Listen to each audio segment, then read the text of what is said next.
Want to run Linux without leaving Windows? With just a few steps, you can install Ubuntu right inside Windows 11 using WSL, and we will show you exactly how to do it.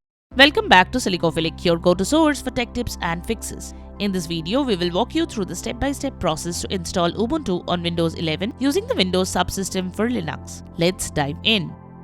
Method: enable WSL via Windows Features. Type Turn Windows Features on or off in Windows Search and open it. In the dialog box, scroll down and find Windows Subsystem for Linux. Check the box next to it, click on OK. Windows will install the required files. After installation, you will be prompted to restart your computer. Click Restart Now. Once your system restarts, open the Microsoft Store. In the search bar, type Ubuntu. You will see several options here. Click on the Ubuntu version you prefer. It's better you should download the latest version. Click the Get or Install button. Wait for the installation to complete. You can also download it from Google. After installation, launch Ubuntu. If you see an error like this, WSL register distribution failed with error 0x8007019E, WSL2 requires an update to its kernel component. This means you need to update the WSL kernel manually. Now to fix this, visit the official Microsoft WSL2 kernel update page. Download the installer package usually named as this. Run the installer.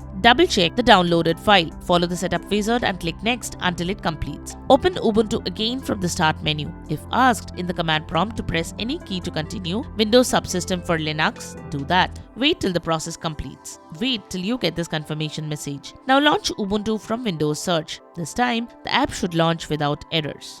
And that's it. You now have Ubuntu running smoothly on your Windows 11 machine using WSL. If this guide helped you get started with Linux, make sure to like this video and subscribe to Silicophilic for more Windows tips, Linux tricks and tech how-tos. Got stuck somewhere or have suggestions? Drop a comment below. We are always here to help you. Thanks for watching and we will see you in the next video.